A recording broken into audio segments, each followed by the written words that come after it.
Hello, hello. This is the MetaMan with another fascinating. No, I'm not the MetaMan. In fact, I am the MetaMan, but I'm not the speaker. I'm just the introducer of the speaker because I have a dazzling speaker that I'm excited to tell you about, and his name is Nate Speglic, and he lives in Slovenia. My darling Slovenia. I love Slovenia. It's a tiny little country on the top of Italy that almost no one's ever heard of, but it has a wonderful distinction. It is the only country in the entire world that has the word love in its name. And I love Slovenia because the people are so nice and they're so warm to me.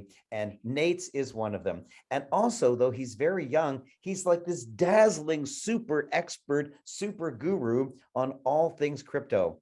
And I've asked him to talk to us about the metaverse, in particular, our beloved sandbox. And so let's get into it. Nate, I first want to ask you a question. How the heck did you become so good and so knowledgeable about crypto? There's no university courses on it. In fact, if there's a book on it, it's wrong just because if it was published a month ago, it's already out of date. How do you know so much? I first fell in love in crypto because how the technology behind it works. And after I found more about that topic, I started to research more about it. And every day I learn something new, and it fascinates me because this technology of crypto and blockchain is life-changing technology. It is. It's going to be bigger than the internet. It's going to change everything, isn't it? Yes, it will totally change everything. So let's get started.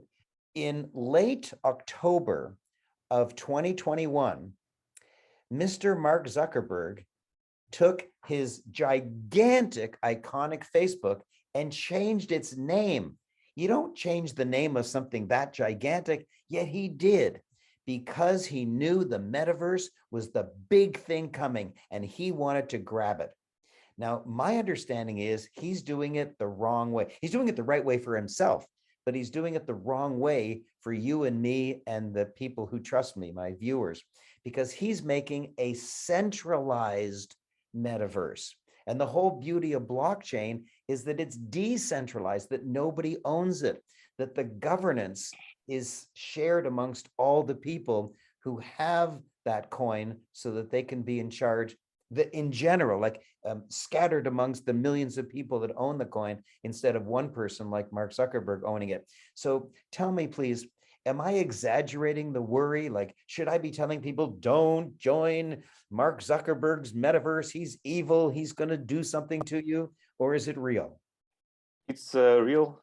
It's the same as you think today as the Facebook. It uses all the algorithms to sell you the things, and the same will be in the Meta's metaverse, because they will have much more data of you, how you interact with the world, what you buy, what you like to watch, and they will sell that data to third parties.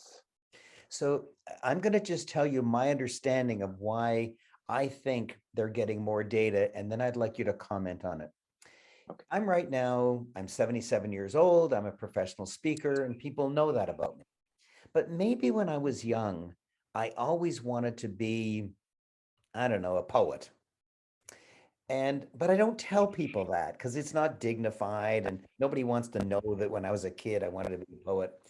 But maybe when I go to the metaverse, either on SANDBOX or Axie Infinity, whatever, then I'll dress up as a poet and I'll join little groups in the metaverse about poetry, and I'll be interested in reading about poetry.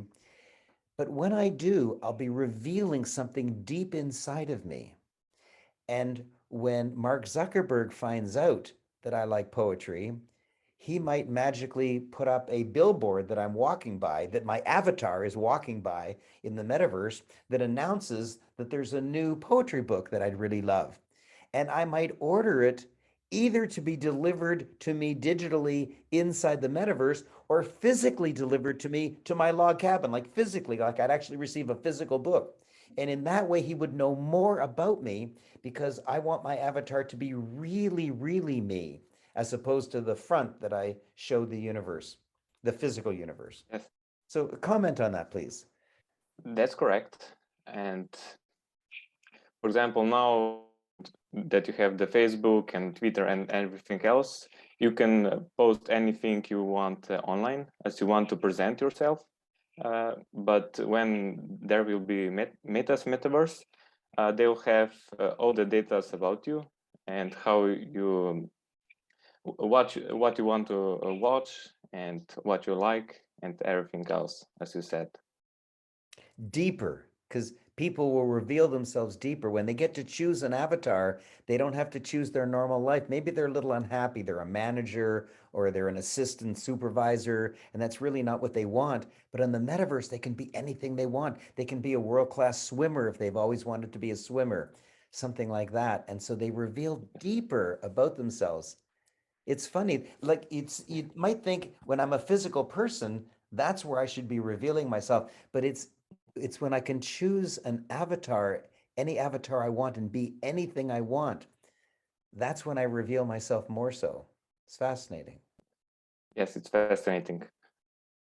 So tell me what's your advice to my viewers on the topic of whether or not they should join Meta's, that means Facebook's metaverse, or they should restrict themselves to the decentralized metaverses like Sandbox. It's much better to join decentralized blockchains and metaverses like Sandbox, Decentraland, so Mana, and others, but much more secure for you, and it doesn't cost you the leakage of your data to another party like Meta or Facebook. Okay, so I happen to love Sandbox, but Sandbox isn't the only metaverse. There's Axie Infinity, Decentraland, there's others. Why do I love it? Why, like it raced up. It used to be third or fourth in the CoinGecko rankings, and now it's second to Axie Infinity, and it may be by the time people watch this, it may be first. I think it's going to zoom up. I think it'll be the #1 metaverse, and I think it'll actually be in the top 10 of all crypto coins because there's not even one crypto coin in the top 10. I think that Axie Infinity is somewhere around 34th right now. Do you think that a metaverse will be in the top 10? And do you think Sandbox will be that one? Yes, I believe the metaverse has great potential to be to reach a great value, and it can really be in the top 10 because it has a great potential that can provide new things to the metaverse. And when the people find out how great the metaverse is, they will love it and they will buy it, and Sandbox and others metaverses will skyrocket in value. Tell me why the love, what is it? What is it about a metaverse that makes it so compelling?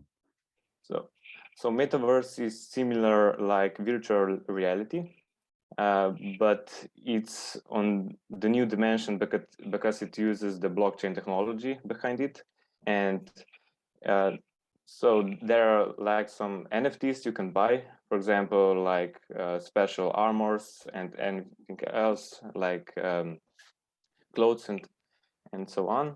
And these NFTs can be purchased like unique, and it can be sold like, for example, like 10 or maximum one of this item. And the people love when something unique, when there is something unique and they can buy it.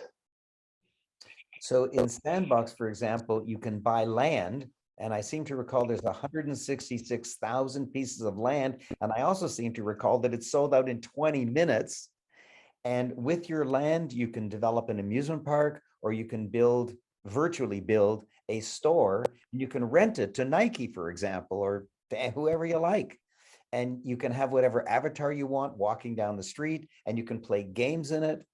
And if somebody likes what you're doing on your land and you're getting lots of people to come to your land and buy something from you or play a game in your land, then you can NFT what you're doing and they can buy it or rent it from you, and so they can have it on their land as well. It's so fascinating. It's so interesting.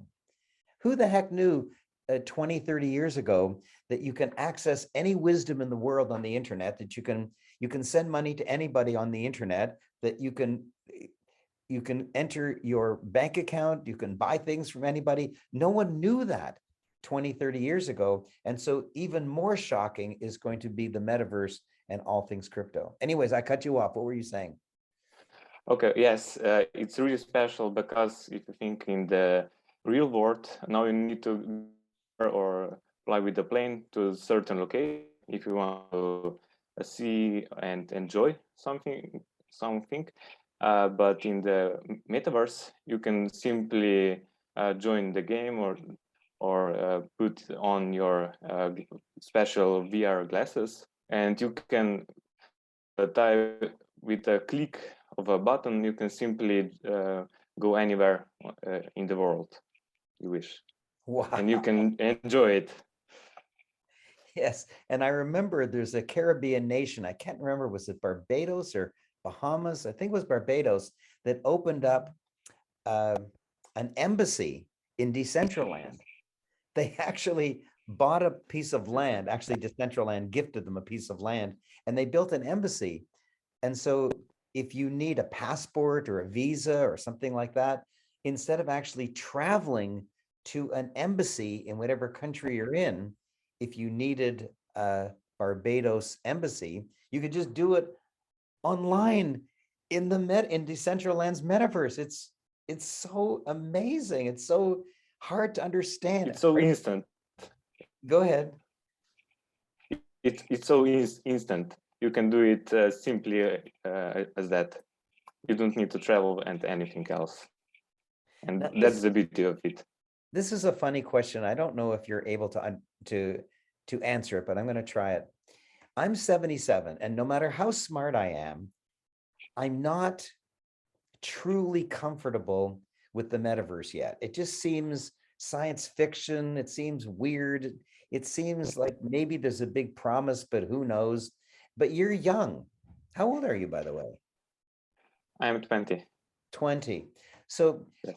do you have a natural greater ability to accept the metaverse and actually all things crypto just because you were like brought up in it, so it's second nature to you? Yes, probably. I also easier to accept new technologies and new adaptations. But you're doing really great, and I'm fascinated by you. Thank you. I was fearing that you were going to pass me by, that the world would trod on me and leave me in the dust. So what's going to make one metaverse, like maybe SANDBOX, take off and be really senior and its coin go way up in value and its metaverse, its land, be more attractive to people and have more people go there? What is it? What is the thing that's going to make one metaverse more attractive over another? It's probably when one big joins it. For example, like Amazon or Apple joins some metaverse, and they do some stuff there, and the people will love it. It's available only on that metaverse, and that will bring the attraction. Well, Snoop Dogg built a mansion in SANDBOX, and somebody paid, it was something like $2.4 million to have the land right beside Snoop Dogg, which is funny because there's nothing right beside it. It's just digital. It's a bunch of ones and zeros in some computer somewhere, but nevertheless, it appears to be right next door. And Snoop Dogg issued 1,000 invitations to his open house, to his mansion, but it was a virtual NFT invitation to a virtual mansion on a virtual land. But nevertheless, Snoop Dogg is a big celebrity, and that caused a big stir and probably caused a lot of people to get interested in SANDBOX because of that. Yes, and for example, like before the COVID, you never thought that you will do the meeting else online via the Zoom. And it's same here. Everything is going more and more online, digital, and it's revolutionizing. When I was your age, we were terrified to make a long distance phone call because it cost at that time something like $5 a minute. Well, $5 when I was like your age is like $100 a minute or $200 a minute. You can see why it was so terrifying for us to, we were so afraid of making a long distance phone call. By the way, further, we actually had to write a letter to somebody in another country saying, I'd like to phone you. Is this time okay? And we had to wait for 2 weeks for them to get the letter and then wait another 2 weeks for them to write us back saying, yes, that's a good time. And then we had to wait for that time to come up. And then we had to call them. Otherwise, you didn't want to make a long distance call and have a wrong number or to have somebody else answer the phone and say, I'm sorry, they're not home. So there was all this difficulty and all this money. And now we can not only make calls for free anywhere in the world, we can have video calls for free anywhere in the world, like this one. It's just the world has changed so much. And now I'm stretching, I'm doing my best to stretch to get into this new world, to understand it. And you're one of my collaborators in that, because you help me with my understanding, and you've actually helped me cure up some problems that I had. And you're like my coach. You're like my fix-it guy. So I'm honored to know you. And you may not remember you. I mean, no, I don't mean that. You may not have any knowledge of how difficult it was many years ago when I was your age, of how to make a long distance call and how expensive it was. Do you know, this is going to be funny for you.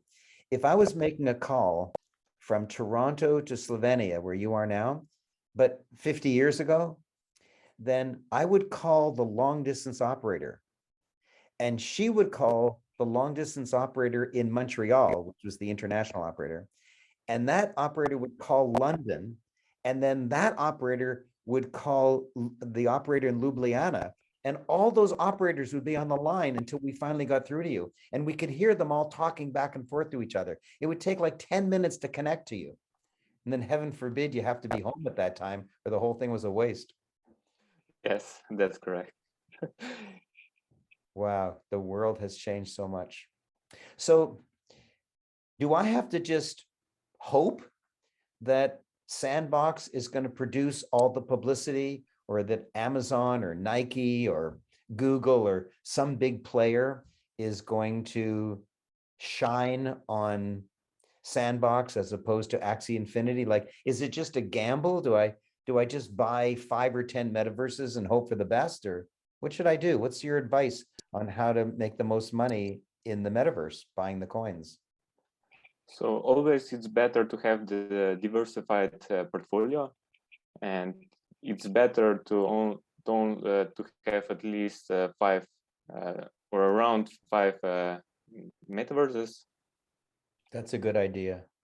But I've got more money in SANDBOX than on any of the others. Wow. So tell me something else about the metaverse that I haven't asked you yet. Give me some more wisdom on metaverse. Okay, yes. You said about the phone operators and how much it needed there to be to make a simple phone call in each. And the same is now in when you pay with a bank card or credit card. Now there are a lot of intermediaries that charge a lot of fees. The same will happen in blockchain and in metaverse. It will eliminate unnecessary people in between, and it will be much cheaper for everyone. Ah, like Ripple displacing the SWIFT system that banks use to transfer money internationally. Is that an example? Yes, that's true. Wonderful. I love that I know you. I love that you help me. I love that you're so wise. And I love that the youth just take the metaverse naturally. Yeah. Wow. Okay. Thank you. Thank you. Thank you. I love you. I love Slovenia. And I'm so grateful that you're helping me and my wonderful viewers. Thank you. Thank you. Thank you. Thank you, Raymond. And I love you